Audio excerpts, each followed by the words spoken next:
ассалому алайкум тамошобинони азиз, ток-шоуи печтоби замонро оғоз менамоям. меҳмонони азиз ҳамаи шуморо ба студияи телевизиони Симои Мустақили Якум хушомадед мегӯям. Тани солим, рӯҳи солим чунин аст мавзӯи имрӯзаи мо. Дар барномаи имрӯзаи мо варзишгароне ки дар намуди карате-до муваффақиятҳои нав ба навро соҳиб гардида истодаанд даъват шуданд. суҳбати манфиатбахш шуморо интизор аст. умедворем ки аз барномаи имрӯза барои худ шумо баҳраҳо хоҳед гирифт. барои баъзеҳо ин барномаи имрӯзаи мо раҳнамо ҳам хоҳад шуд ва бевосита барномаро оғоз мекунем ва биёед бо шумо суҳбат мекунем. имрӯз чанд нафар ҷавонони ҳамин варзишгарро ба намуди варзиши ҳамин карате-до ҷундокан шумо машқ кунонда истодаед? зиёда аз 500 нафар шогирдон дар федератсияи карате-дои ҷумҳурии Тоҷикистон машқ мекунанд.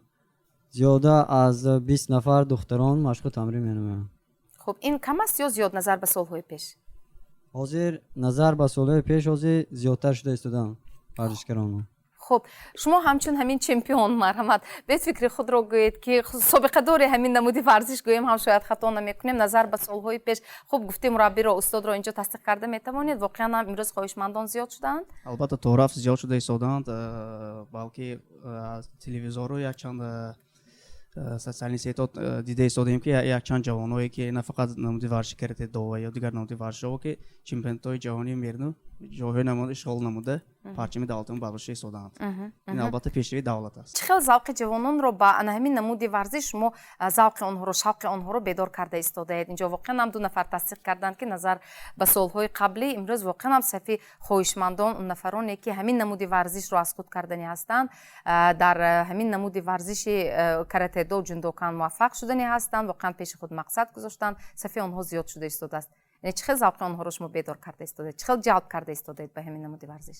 ташаккури зиёд муаллими азиз. мо барои пешрафти кор ва ҳавасмандкунии шогирдон ба як маҳфилҳо ҳаст. маҳфилҳо махсус барои обутоби бадан, дар як ҳафта як маротиба шиноварӣ ташкил кардагӣ, дар як моҳ як маротиба аз санҷиши моҳона мо мегузаронем бачаҳоя, барои бачаҳо экскурсияҳо ташкил кардагӣ, тамошои филми ҳуҷҷатӣ бо якчанд барномаҳо ё маҳфилҳо ё ҳамин чорабиноҳои варзишӣ ин ҳамааш барои ҷалб намудани ҷавонон наврасон ва ҳавасмандкунии шогирдон мебошад. ва воқеан ҳам ана ҳамин чора тадбирҳое ки андешида истодаед натиҷа дода истодааст. албатта. хуб дар мактабҳои миёна маслан ҳангоми ҳамин таҳсил ҳам шумо интихоб мекунед ҳамин хонандагонро худ маслан худи мураббиён рафта интихоб мекунанд ё ин ки онҳоро ҷалб мекунанд дават мекунанд барои шуғл варзидан ба ҳамин намуди варзиш? албатта ин 80% варзишгарони федератсияи инҳо талаба мебошанд. дар як сол ду маротиба мо дар мактабҳо махвай ташкил кардагӣ вохӯрӣ бо талабагон, намоиши варзишӣ бахшида ба 21 феврал ва чанд намун чорабиниҳое ки дар мактаб мегузарад. албатта мо дар ҳамин чорабинии мактабӣ намоиши варзиширо ташкил кардагӣ барои ҷалби ҷавонон. фаҳмо, ташаккур, саломат бошед. анакун биёед бо шумо суҳбат кунем марҳамат.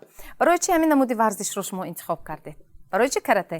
ман аз хурдӣ ба карате-до ҷундокан шавқу рағбат доштам. аз хурдӣ ин аз чанд солагӣ? аз синни 5 солагиам мехостам ба ҳамин карате-до ҷундокан биёям ва 2 сол боз ки ман ба карате-до ҷундокан машғул мешавам омадам ва машқ кардам. аз куҷо маслан тасаввуроти шумо дар бораи ҳамин карате-до ҷундокан аз синни 5 солагӣ гуфта истодед тавассути телевизион медидед телевизор ё ин ки дар кӯдакистон ягон намоишҳо мешуд? чӣ хел бо ҳамин намуди варзиш шумо шинос шудед? ё ягон нафар аз оилаи шумо варзишгар ҳастанд ба ҳамин намуди варзиш? бори аввал бародарам ба ҳамин намуди карате-до ҷундокан рафта буд ва ман мехостам ман ҳам равам. ва ин орзуи шумо амалӣ кардед? бисёр хуб, саломат бошед. хуб марҳамат, шумо чӣ хел шуд ки ҳамин намуди варзишро интихоб кардед шумо ва аз кай инҷониб шумо машқ мекунед? устоди ман пеш аз ба машқ рафтанам дар мактаб намоиши варзишӣ баргузор гардид ва ба ман ин варзиш хеле писанд омад ва ман бо падару модарам суҳбат карда ба ин варзиш омадам ба карате. дар кадом мусобиқаҳо иштирок кардед? дар мусобиқаҳои шаҳрӣ, вилоятӣ, ҷумҳуриявӣ ва берун аз он дар Ӯзбекистон. хуб ва ба кадом муваффақиятҳо соҳиб гардидед маслан дар дар ҳамин мусобиқае ки дар мусобиқаи Ӯзбекистон мусобиқаи международный турнир Open Class баргузор гардид. дар ин мусобиқа ман ҷои дуюмро гирифтам ва боз санаи 18-19 боз мусобиқа баргузор гардид. дар ин мусобиқа ман ҷои сеюмро гирифтам. ман дар оянда мехоҳам дар чемпионати мир иштирок карда парчами Тоҷикистонамонро баланд бардорам. чӣ хел шуд ки шумо ҳамин намуди варзишро интихоб кардед? ман мехостам ки ба КВТ до ҷундокан Тоҷикистон меравам ва ба дигар давлатҳо меравам. чанд вақт ин ҷониб шумо машқу тамрин мекунед? 5 сол. устоди шумо ки мураббии шумо? Ахмед Фозилҷон. бисёр хуб. 5 сол бошад шумо нигоҳ кунед. ҳозир шумо чанд сол ҳастед? 12. 12 сола. яъне аз синни чанд 7 солагӣ машқ мекунед? 6 солагӣ. 6 солагӣ ҳатто. бисёр хуб. яъне падари шумо ҳастанд ин кас? бале. бисёр хуб олиҷаноб. аз шумо умеди калон дорем. ташаккур. ман ҳам аз хурдиам мехостам ки ба карате до ҷундокини ҷумҳурии Тоҷикистон омада машқу тарим намуда ба мусобиқаҳои байналхалқӣ вилоятӣ шаҳрӣ иштирок намуда ҷойҳои намоёнро ба даст оварам ва ин орзуи ман амалӣ гашта истодааст. офарин. дар ягон мусобиқа иштирок кардед? шаҳрӣ, вилоятӣ, ҷумҳуриявӣ? дар кадом мусобиқа? дар вилояти шаҳрӣ, дар мусобиқаи шаҳрӣ ҷои сеюмро ба даст овардам, дар мусобиқаи вилоятӣ ҷои дуюмро. офарин. акнун аз ин ҷо мо медонем то он ҷое ки огаҳӣ дорем чанд муддат қабл ин варзишгарон аз давлати Туркия аз як мусобиқаи байналхалқӣ ҳам баргаштанд. кадоме аз шумоён дар ин мусобиқа иштирок карда будед? ин мусобиқа ба шумоён чӣ дод? ин мусобиқа барои мо бисёр пешравӣ. аввал ки дар он ҷо рафтем мо семинар гузарондем бо 3 камарбанди 7 данто. яке аз онҳо профессор аз Македония буданд, дуюмашон 7 данд камарбанди 7 аз Туркия, сеюмашон аз Ӯзбекистон буданд. онҳо 3 рӯз 3 дарси бисёр олиҷаноб гузаронданд бо мо. аз он бисёр баҳраманд шудем. дар мусобиқа гузашта баъди он 2 рӯз мусобиқа гузарондем. дар он мусобиқа ҷои аввал гирифтем. ҷо бисёр ба мо мақбул шуд. акнун барои он ки ҳамин варзишгар то ба мусобиқаҳо роҳ ёбад, то ба маслан мусобиқаҳои байналхалқӣ барояд, вай кадом зинаҳоро бояд гузарад? Ну, что я сказать, что это ведь спорт очень популярен сейчас в нашей Сардийской области, популярен. И отрадно, что этот вид спорта возглавляет председатель Федерации до карате Республики Таджикистан Фозилҷон Ахмедов. Хочу сказать, очень талантливый. Он в прошлом был призер мира, неоднократный чемпион нашей страны. И вы знаете, что мне сегодня отрадно? Отрадно, что у него очень плеяда хороших тренеров собрал. Конечно, здесь сенсей Геннадий Вахидович помогает в этом, его огромная заслуга. Здесь рядом сидит один из известных сенсеев, основоположник карате и так далее, единоборств нашей республики Таджикистан. Вот. И что отрадно, вот сейчас выступают ребята, вы знаете, мне бальзам на сердце. И каждый из них, я верю, что флаг нашей страны поднимается. Вы знаете, в честь кого флаг поднимается? В честь нашего президента Имомали Рахмона. И в честь наших спортсменов, которые на мировом уровне поднимается флаг нашей страны. И отрадно то, что еще что, он за короткое время успел собрать костяк. Это очень главное, чтобы собрать костяк тренеров сборной Сардийской области, в целом Республики Таджикистан он возглавляет. И я верю в то, что в будущем будет у него чемпионы мира. Вы знаете, что этот вид спорта был в Японии, в олимпийскую программу входил он, карате-до. И я был бронзовый призер Олимпийских игр, был представитель Казахстана. И я верю, что в будущем он войдет в олимпийский вид спорта. Устод, скажите, пожалуйста, какие есть трудности и какие вот эти препятствия должны преодолеть эти молодое поколение, чтобы достичь вершин, успехов в этой сфере? То, что касается трудностей, но я не думаю, что трудности есть. Дорогу осилит идущий. Кто занимается, кто упорный, кто настырный на школах карате, написаны такие слова: упражнение, терпение, желание. Кто занимается, кто тренируется, кто терпит, тот обязательно достигнет успехов. Вот я сейчас буквально узнал, что у Фозилджона ребята были на соревнованиях в Ташкенте, в Турции, занимают места. Благодаря их деятельности, их работы поднимается флаг Таджикистана. Что такое поднять флаг Таджикистана на международных соревнованиях, где присутствуют сотни спортсменов, сотни тренеров, то поднимается на флажке флаг Таджикистана. Это гордость. Да. Это работа, которую проводит вот Фозилджон со своими воспитанниками, со своими тренерами, со своими помощниками. Поэтому я не считаю, что какие-то трудности есть. Надо двигаться вперед, надо толкать спорт, надо развивать. И мы вот с моим другом Мирзо Кутудиевым, мы спокойны за будущее нашего спорта. Мы уже не молодые люди, но продолжаем заниматься. И Мирзо, и я занимаемся, тренируемся, плаваем, ходим в бассейн. Мы стараемся быть примером для молодых ребят. Но то, что касается, значит, дальнейшего развития карате, я думаю, карате будет развиваться, потому что карате занимаются умные ребята, способные ребята, грамотные ребята, и все будет карате нашим, все будет нормально, все будет карате. Когда я начинал заниматься, я один был, 43 года тому назад. Сейчас у нас сотни каратистов, сотни детей в кимоно благородно вот выполняют, каты выполняют, удары выполняют, они развиваются, они растут, они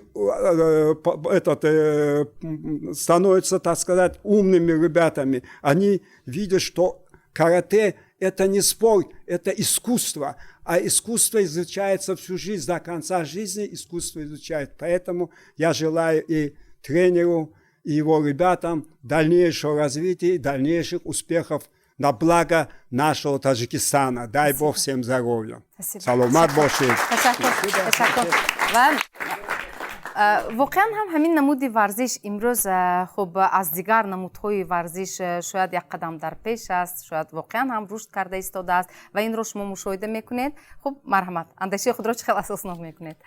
فکر شما رو میشنویم. البته در اینجا باید قید نمود که واقعا نمودهای ورزش خود این معرف کننده دولت و ملت میباشد و ورزش قاصد صلح و دوستی است. و باید تذکر داد که نمودی ورزشی کرته در شهر خوجند ولایت سوغد و جمهوری تاجیکستان خیلی رشد نموده ایستاده است و همزمان ورزشگرانی که به این نمود مشق تمرین می‌نمایند نسبت به دیگر نمودهای ورزش صف چنین ورزشگران زیاد هستند، زیرا مربیان برای صیقل دادن دانش و ملکه و هم نتیجه های ورزشی ورزشگران خیلی امروز کوشش نموده ایستادند و همزمان در اینجا باید زمینه که فدراسیون های ورزشی از روی نمودی فدراسیون کرته امروز برای رشد نمودی ورزشی کرته گذاشته ایستاده است. البته برای رشد نمودن این نمود خیلی مساعد است و باید تذکر داد که امروز اگر در مقیاس شهر خوجند گیریم، در شهر خوجند 6 مؤسسه ورزشی فعالیت میبرند و در همه مؤسسات ورزشی که در شهر خوجند امروز فعالیت میبرند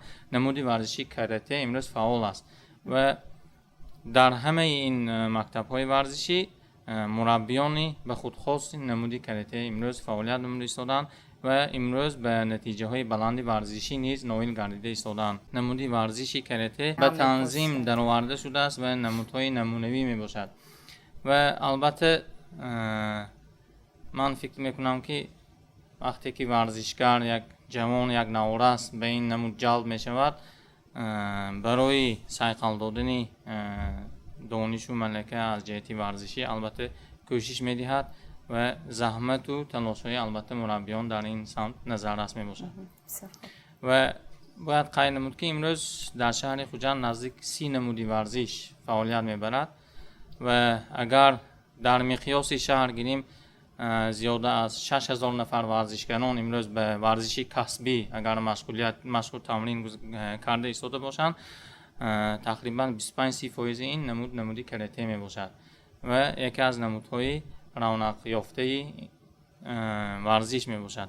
اگر نمودهایی که ورزشی که امروز فعالتر می باشند، مثلا نمودی بوکس در شهر خوجند خیلی فعال است، نمودی کراته، نمودهای گشتین فعال است و نمودهایی که امروز برای نورسان و جوانان یک رغبت زیاد به خود جلب میکنند، این نمودی کراته و نمودی فوتبال که نمودی عمومی ترین ورزش می باشد، نورسان و جوانان به این نمودها زیادتر مشق تمرین می نمایند. بسیار خوب. برای تصدیق همین گفته های شما من تکلیف میکردم یک لحظه همین مشق این نورسان رو در همین استودیو اگر برای ما نمایش میدادن بسیار خوب میشد و واقعا هم ما میدیدیم که تنی سالم روحی سالم گفته ایستاده ایم و تصدیق همین گفته ها رو باز با چشم خود میدیدیم. خب مرحمت.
آفرین و من فکر میکنم که واقعا استادان با همین برآمد شاگردان بهای بلند میدادن. بسیار یک چالاکانه ماهرانه خود رو نشان دادن، اینجا مشق‌ها رو برای ما نمایش دادن و اینجا من بیش از همه چالاکی دخترکان را مشاهده کردم و بسیار خوشم اومد که امروز ورزش و دختران، یعنی در همین نمودی ورزش هم دختران امروز واقعا هم پیش صف هستند، موفق هستند و همینجا یک نفر والدین نشستند. دختر شما هم با همین نمودی ورزش خوب مشق میکنه، در همین نمودی ورزش کراته تو جندوکان گفته ایستاده ایم و واقعا ما دیدیم که چقدر چالاک بودن.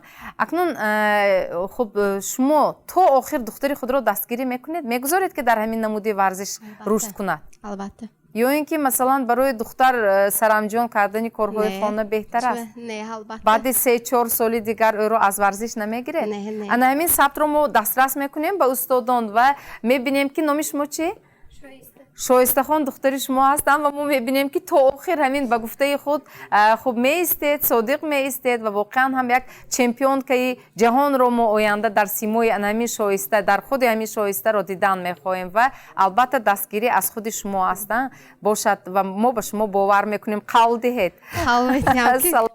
تشکر. اکنون اطرافیان چه خیلی مناسبت میکنند به همین شغل دختری شما؟ مثلا پدرش، برادرش یا دیگر مثلا همسایه ها یا همسالانش مثلا خوش قبول کردن و شما شرایط میدید که فرزند شما واقعا هم رشد کند، سرقل یابد. او را همه طرف دستگیری میکنید. میخواستید که باز دیگر هنرها رو از خود کند به جز آن که همین نمود ورزش دیگر نمونه دستگیری میکند با یک نموده چیل هنر کم کس که آینده دختری خود را چه خیلی میبینید؟ نقص ورزشگری نامی شود. تشکر، سلامت باشید. تشکر. شایسته خود شما چی گفتنی؟ مرحمت ادامه میدهید؟ این خواهش مادر شما ما حاضر پرسیدیم، خود شما چی میگوید؟ دست نمیکشید از این نمودی ورزش؟ نه، من تا اخیره همین ورزشه تا اخیره میبرم. همسالان شما چی میگوید؟ من به مثلا در مکتب چه خیلی قبول میکنند همین شغل شما را؟ همه میدوند که همین شایسته کراتیست که است؟ ها، در استادانم هم میدونند. خب و چی میگن؟ تا اخیره همین مشقت بر نپاتا میگن. خب تشکر. من به همسالانم توصیه دادنی هستم که به همین ورزش مشغول شوند، زیرا ورزش گروی سلامتی است. آفرین. در گفتار و سخنرانی هم یک آهنگ قطعیت جدیت مشاهده کرده می شود. باشد. تشکر. خب مرحمت باش، ما شناس شویم. گیرید بلندگوی اگر میکروفون رو. چند وقت این جانب شما با همین نمودی ورزش خوب مشق میکنید؟ من عطیه ایزاخان در کاراته دو جندوکان 3 سال باز مشق تمرین میکنم. کی شما رو باری اول به تالاری مشق آورد؟ مادرم. مادرتون؟ به چه خاطر؟ این خواهشی کی بود؟ خواهشی خودم. اول معلم کلان به مکتب ما آمده گفتند که یعنی تشویقات بود، ترغیب کردن و ذوق شما بیدار شد. چنین است؟ امروز از انتخاب خود پشیمان نیستید؟ نه. آفرین. آینده کی شدنی هستید شما؟ آینده پرچم دولتی خودم رو میبردارم. و این نمودی ورزش رو واقعا هم جدی‌تر مناسبت میکنید و سعی میدید در خود. تشکر، سلامت باشید. تماشابینان عزیز، یک لحظه رکلاما بعد دیگر شبکه پیوست نشوید، با ما بمانید. تنی солим рӯҳи солим чунин аст мавзӯи имрӯзаи токшоуи печитоби замон ва инак суҳбатро пас аз тамошои реклама мо дар ин студияи печитоби замон идома медиҳем. шумо устодам фикрам. хуб акнун ҳамин сухан дар бораи варзиш ва духтарон рафта истодааст. дар назар дорам духтараконро масалан дар аввал бо як шавқу завқи беандоза насти мураббӣ меоянд, ба ҳамин намуди варзиш яъне завқ доранд, лекин рафта рафта баъди якчанд моҳ аллакай ин завқи онҳо паст мешавад ва خب اندیشه آنها تغییر می‌یابد و از این نمود ورزش می‌روند. چنین هم شده است؟ بله، بسیار ورزشکاران می‌آیند، بعضی‌هاشون می‌ایستند تا آخر، بعضی‌هاشون یگان نفران فکر آنها را تغییر می‌دهد. با این یا آن بهانه می‌روند؟ با این به دیگر ساحه‌ها می‌روند. وابسته از آن که دختر است، پسر است، چنین حالت شدنش ممکن. شاید دخترک میخواهد، لیکن با گذشت زمان وقتی به بلوغت میرسد پدر و مادرش مانعی میکنند که خب از این نمود ورزش را. البته بسیارتر از این دخترها کلانتر شدن و پدر و مادران نمیمونند، لیکن از این دیدنم که در این مشق آمده گشتنشون میدونم که بسیار دخترها بالا پسرها نگاه کرد چولکتر مشقشون نقصد، لیکن پدر و مادرشون نمیمونن.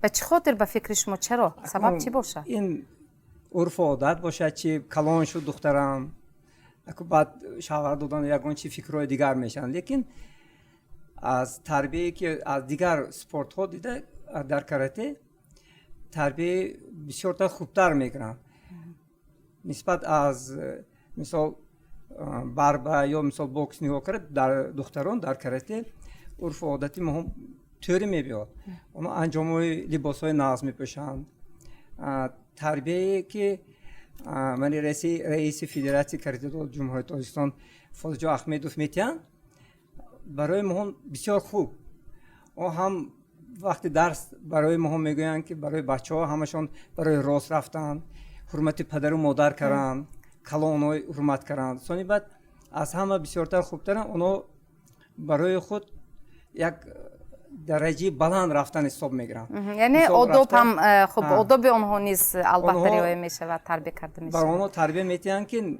دنیا روی بسیارتر مثال مشکل مثال من حاضر رفتیم در تاشکند بسیار 2 هفته در اونجا گشته باشیم بچه‌ها بسیار چیزا دیدن با همه شناسایی کردن در ترکیه رفتیم مثال در 10 دولت باشه دیگه با همشون شناسایی کردیم همه اونها خواستن که تاجیکستان بیان پرچم برشیم اونها گفتن که تاجیکستان چخیر ما گفتیم تینجی اما چخیر زیبا مهون در اونجا آب‌هایی که نوشوکی بودن همشون نو تازه که فیلتر کرده می‌خوردن در اون همه جا آبی پرسنی همه جا هستن بسیار خواستن که در تاجیکستان ما بیان و آینده البته مسابقه تشکیل می شود و آنها نیز مهمانی ما میگردند باشد تشکر سلامت бошед. Как вы думаете, почему некоторые родители не пускают своих девочек в спорт? Вот они, например, может быть, да, занимаются, когда они еще в раннем возрасте, а когда уже повзрослеют, да, не пускают. Только сейчас мы с вами увидели выступление юных каратистов, мы увидели силу, ловкость, выносливость, координацию, смелость. Эти все качества двигательные, они необходимы человеку всю его жизнь. Эти качества нельзя купить на базаре Панджабе или Сомунион. Эти качества можно получить только занимаясь в зале спортивном. И в этом большая заслуга тренера Фозилджона Ахмедова. Вот мы сами увиделись. То есть вот эти ребята, это будущее Таджикистана. Будущее, они будущие врачи, они будущие учителя, инженера, кто-то летчик будет, кто-то профессор будет. Они будут двигать экономику Таджикистана. Человек может работать, когда он сильный, когда он не болеет, когда он приносит пользу государству. А когда человек болеет, его надо лечить, ему надо выплачивать бюллетень, он лежит, он не может работать, его станок будет стоять. Вот в этом заслуга карате и заслуга вот этих ребят, что они занимаются. А то, что вы сказали, я еще хочу, знаете, что дополнить. В том, что вот этот ребята сейчас показали, есть заслуга и нашего уважаемого руководителя области господина Раджабой Ахмадзада, который оказывает большое внимание развитию спорта. Он, наверное, работает 24 часа в сутки. У нас площадки, у нас стадионы. Он часто приглашает спортсменов, награждает их, присутствует на соревнованиях. А то, что родители не пускают своих девочек, своих детей занятия спортом, это очень плохо. Эти люди тянут Таджикистан назад, в средневековье. То есть вот эти девочки, они обязательно будут, у них будет семья, у них будут дети. Если они слабые будут, их дети еще слабее будут. То есть их надо будет лечить, они не будут приносить пользу Таджикистану. Поэтому все должны идти на стадион, у нас возможность есть. В здоровом теле, здоровый дух. تو امروز باز با کدام موفقیت و با کدام دستاوردها نائل گردیدید؟ دستاوردهایی که ما از طرف فدراسیون کرته دو جندوکان جمهوری تاجیکستان تا امروز به دست آوردیم این میباشد افتخارنامه از طرف مقامات اجرایی حاکمیت دولتی ولایت سوخت، افتخارنامه از طرف مقامات اجرایی حاکمیت دولتی شهر خوجند به فدراسیون کرته دو سپرده شدن و تحفه خاطری میباشد. ماهی январ امتحان برای گرفتن کمربند رنگ ورزشکاران فدراسیون زیاد 100 نفر صاحب کمربند رنگ شدند. هر ماه یک مرتبه از سنجشی ماهانه میگذرند. در سنجشی ماهانه فدراسیون کرته هر یک ورزشکار قریب 40 نمود میسپارد. از آن جمله شناوری، روزنامه مکتب، واخوری با والدین، واخوری با راهبر صنف، بهای راهبر صنف، تازگی آزادگی و غیره ها هر ماه ورزشکاران ما این چیزها رو میسپارند. این حال باشد رکورد فدراسیون گوییم ارجمانی و قریب 1000 6 хесан приседани бошад 9500 маротиба. Мане варзишгарони хурдсоли мо 10 15 30 калонтарашон то 40 50 маротиба турнинг мекашанд. Ин ҳамаш мо аз натиҷаи моҳона нишон медиҳад.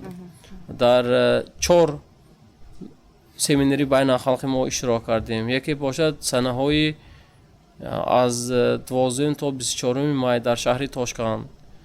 Варзишгарони федератсия дар ин семинар иштирок карда маҳорати худро баланд бардоштанд. Дар ин семинар устозони варзиши карате аз ҷумҳурии Қазоқистон, Ӯзбекистон, Тоҷикистон машқу тамрин барои ҷавонони наврасон намоиш дода шуд ва санаи 21-22 мусобиқаи байналхалқӣ дар вилояти Намангони ҷумҳурии Ӯзбекистон доир гардид. Дар ин мусобиқа варзишгарон иштирок карда соҳиби медал гаштанд ва санаҳои 10 то 25 семинари байналхалқӣ дар шаҳри Тошканд баргузор гардид. Дар ин семинар варзишгарони мо боз иштирок карданд. Моҳи июн санаи 11-12 июн мусобиқаи байналхалқӣ дар шаҳри худи Тошканди ҷумҳурии Ӯзбекистон баргузор гардид. 2 медали нуқра ва 5 медали биринҷӣ ба даст оварданд. Санаҳои 17-18 чхеле ки Шоистахон гуфта гузаштанд, мусобиқаи байналхалқӣ дорӣ гардид. Опен Килес дар ин мусобиқа варзишгарони федератсия иштирок карда 6 медал ба даст оварданд. 1 медали тилло, 1 медали 2 медали нуқра ва 4 медали биринҷӣ. Семинар аз санаи 10 июн то 25 июн семинар доир гардид. Ин семинар бошад тайёр намудани варзишгарон ба мусобиқаи байналхалқи шаҳри ҷумҳурии Турсия, шаҳри Гелмик. Дар он ҷо мо низ дар семинар иштирок кардем ва санаҳои 28, 29, 30 дар ҷумҳурии Туркия, шаҳри Гелмик семинари байналхалқӣ доир гардид. Хеле ки мана ин Мирзоев Мирабоз гуфта гузаштанд, устодони хориҷӣ дорандани камарбанди сиёҳ дани ҳафтум омада барои варзишгарони мо, тамоми варзишгароне ки дар ин семинар иштирок карданд, нозукиҳои каратеро омӯхтанд. Санаҳои 2-3 июл дар шаҳри Гелмики ҷумҳурии Туркия мусобиқаи байналхалқӣ доир гардид. Дар ин мусобиқа варзишгарони мо иштирок карда 1 медали тилло, 1 медали нуқра, 1 медали биринҷӣ ба даст оварданд. Дар ин мусобиқа зиёда 20 давлатҳои хориҷӣ омада иштирок карданд. Аз он ҷумла Эрон, ҷумҳурии Ӯзбекистон, Тоҷикистон, Турсия, Сербия ва ғайраҳо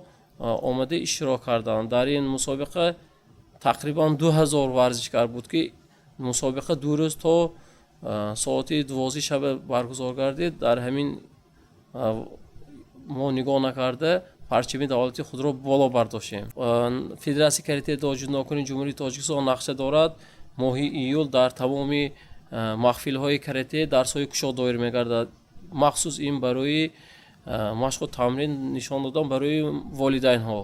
Волидайнҳо мо мехостем аз машқу тамрини фарзандои худ огоҳ бошанд ки фарзандои худ ба куҷо мебиёнд, ба чӣ кор машғул, мураббии онҳо ки ин мебошад. Моҳи август бахшида ба рӯзи варзишгарони ҷумҳурии Тоҷикистон мусобиқаи байналхалқӣ мо ташкил мекардагӣ. Мана мо маслиҳат мекунем мақомоти иҷрои ҳокимияти давлати шаҳри Хуҷанд ки шояд дар ин мусобиқае ки мо ташкил мекунем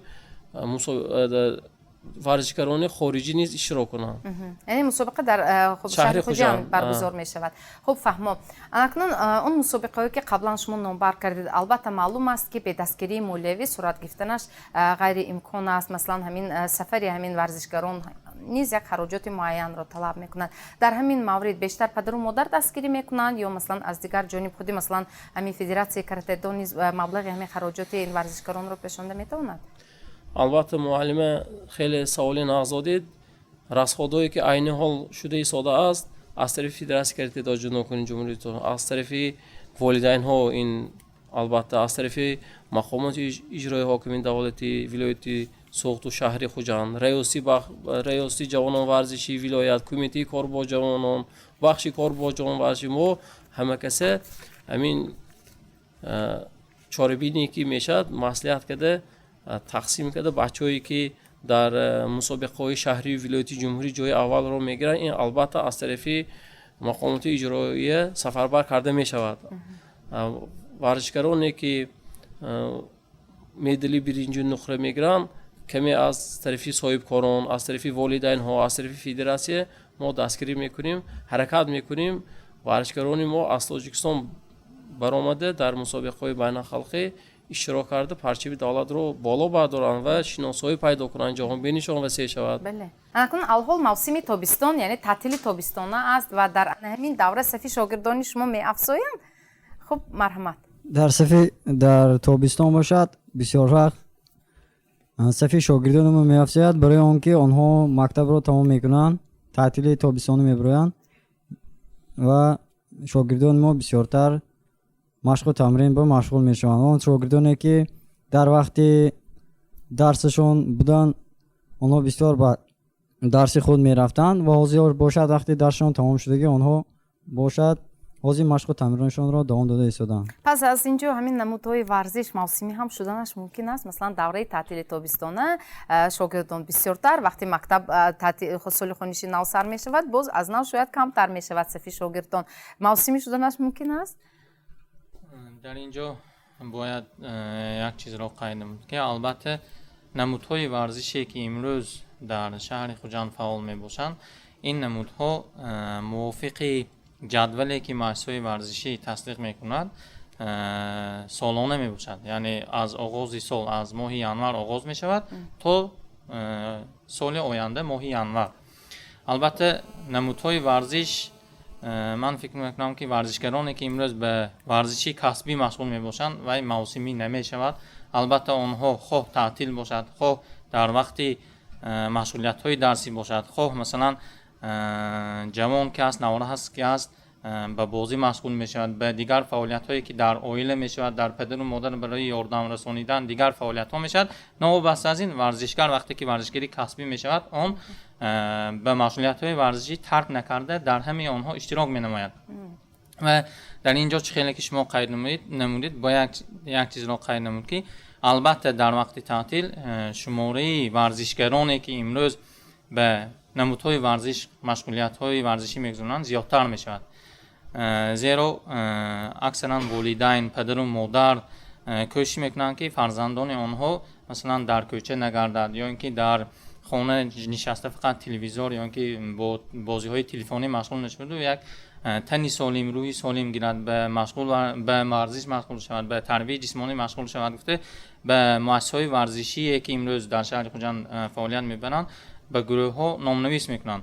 албатта инҳо дар ҳар гурӯҳ мувофиқи имрӯз низомномае ки кумитаи кор бо ҷавонон қарори ҳукумати ҷумҳурии Тоҷикистон тасдиқ гардидааст шумораи муайян дарҷ гардидааст. лекин аз сабаби он ки имрӯз дар вақти таътил вақте ки падару модар вақте ки наврасону ҷавононро барои машғулият ба намудҳои варзиш оварда масалан номнавис мекунанд, албатта ғайр аз оне ки ба гурӯҳҳо имрӯз фаъолият мебаранд, онҳо ба ғайр аз он гурӯҳҳо ба инҳо низ намудҳои варзишро албатта баргузор менамоянд.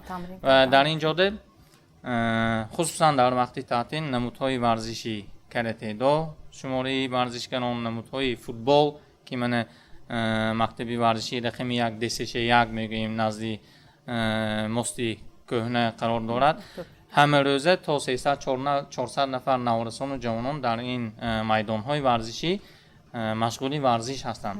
ва ман фикр мекунам ки албатта ин ҳам як заминаи худро барои ояндаи ҳамин наврасону ҷавонон, шояд онҳо то ин рӯз мумкин огоҳ набуданд, мумкин он нозукиҳое ки он нозукиҳое ки дар варзиш буд огоҳ мешавану барои дар оянда бо варзиши касбӣ машғул шудан албатта заминаи худро мегузорад. ва албатта дар ин ҷо мана устоди азиз қайд намудан ҳамаи ин таҳти сиёсати имрӯзии ҳукумати кишвар бо роҳбарии президенти мамлакат асосгузори сулҳу ваҳдати миллӣ ҷаноби олӣ муҳтарам Эмомалӣ Раҳмон ва ҳамзамон мақомоти иҷроии ҳокимияти давлатии вилояти Суғд таҳти роҳбарии раиси вилояти Суғд муҳтарам Раҷаббой Аҳмадзода ва мақомоти иҷроии ҳокимияти давлатии шаҳри Хуҷанд раиси шаҳри Хуҷанд Фирдавс Шарифзода. албатта соҳаи варзиш имрӯз ман фикр мекунам ки хеле рушд намуда истодааст و نوارسان و جوانان شماره نوارسان و جوانان به این نمودهای ورزش خیلی زیاد شده ایستاده است. البته در اینجا قید نموده همه این یک راهی پیشگیری از عامل‌های نامطلوب بین نوارسان و جوانان. صفی جنایتکاری بین نوارسان و جوانان البته کم می شود. فضای خالی که بین نوارسان و جوانان امروز پیدا می گردد با واسطه با تربیت جسمانی و ورزش مشغول گردیدن البته فضای خالی پر می گردد و نوارسان و جوانان به طرز حیات سالم برای رشد نمودن و مشق بدنی خود البته کوشش به خرج میدهند. البته سلامت باشید. تشکر. اکنون استاد حاضر ما شنیدیم اندیشه ها رو. خب اون نفری که مثلا همین نوارسان جوانان همین نمود ورزش رو انتخاب کردن امروز شغل دارن یعنی جدی مناسبت کرده ایستادن با همین انتخابشون اگر با همین انتخاب خود صادق مانند تا آخر ادامه دهند یعنی همچون شغل باقی نماند همچون یک کار اساسی شاید یک کسب اساسی باقی ماند همین ورزش آنها رو نان دادنش ممکن است خوراندنش ممکن است یا اینکه همچون шогл باقی میماند. Когда мне 10 лет, у меня была мечта поднять флаг нашей страны. И дважды в мире поднял флаг. Не говоря о том, что многократно на международных турнирах я говорю о мировом масштабе. И каждый, если будет мечтать, эта мечта осуществится. Главное, надо мечтать и стремиться к этому. И я верю, что ман аминнона махорда каштиям, хазор бор давлатам бат. Ташаккур изъёт мегум. جناب اولی با رئیسی ولایت با رئیسی همین شهر با که همین اهمیتی کلان دادستن در باری ورزشی یک به یک همون طرفداری که همین همه وقت سربلند می شود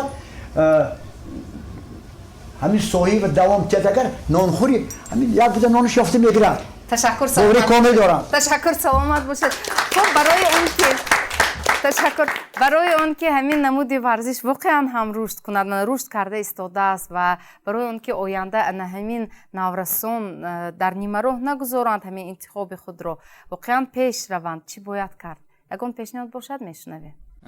از جانب حکومت کشور از جانب مقامات اجرایی حاکمیت محلی مؤسسات ورزشی فعال هستند و در این مؤسسات البته مربیان امروز فعالیت میبرند آنها نیز در برابر دیگر ساحه ها زندگی خود را دارند و البته به نتیجه های بلند نیز نائل گردیدند و در اینجا می توان قید نمود که اگر در مقیاس شهر امروز به نوبت گرفته شود امروز زیاده از 200 نفر مربیان امروز به ساحه ورزش به نمودهای ورزش مشغول گردیدند و امروز فعالیت خود را براه ماندن و زندگی خود را از این ساحه پیش برده ایستادند و البته به خود خاص شاگردان خود را دارند و بین جمعیت بین جامعه یک موقع خود را نیز امروز آبروی نفوس خود را دارند و بابت آن که امروز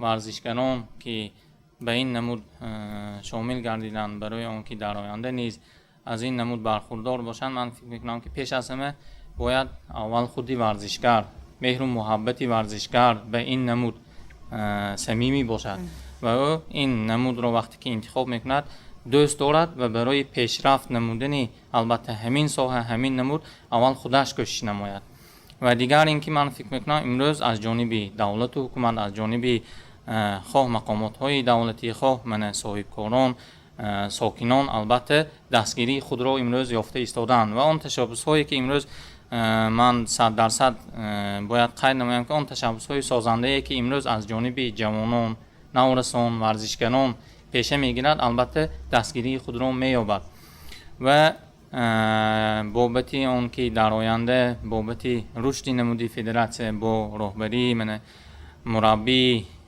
شایسته امروز من احمد و فاضل جان نمودی ورزشی کراته من فکر می‌کنم که باز رشد می‌نماید و صفی ورزشگران این نمود خیلی زیاد می‌شود البته سعی و کوشش احمد و فاضل جان خیلی زیاد است و حرکت می‌کنند که ورزشگر وقتی که به تالار ورزشی داخل شد البته مهرش زیاد شود به این نمود و او ترک نکند همین ورزش را و در آینده زمینه خود را برای رشد این نمود گذاشته باشد و البته من فکر میکنم که همه این سرجمانه می شود ҳам аз ҷониби федератсияҳои варзишӣ, ҳам аз ҷониби мақомотҳои маҳаллӣ, ҳам аз ҷониби соҳибкорон ва ҳам аз ҷониби сокинону бошандагон.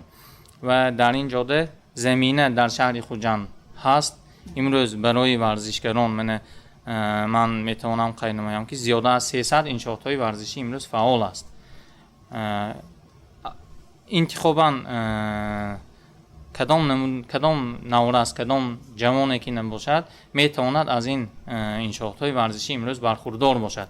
дари онҳо боз аст ва албатта мо низ кӯшиш менамоем вақте ки пешниҳод мешавад, вақте ки варзишгарон, вақте ки аз як наврас, як ҷавон як умеде ҳаст барои баландбардоштани парчами давлатӣ, барои баландбардоштани шарафи миллат, давлат ва садодони суруди миллӣ нисбати ин варзишгар албатта кӯшиш менамоем ки ин варзишгар дар мусобиқаҳои сатҳӣ бонуфуз иштирок намояд.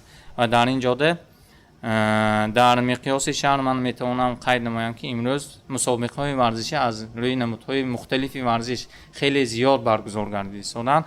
хоса аз рӯи намуди карате тахмин дар 2 моҳ ё 3 моҳ як маротиба мусобиқаи ҳам шаҳри Хуҷанд ва ҳам кушоди шаҳри Хуҷанд мо баргузор менамоем бо сатҳи баланд, бо иштироки зиёда аз 300 нафар 400 нафар варзишгарон.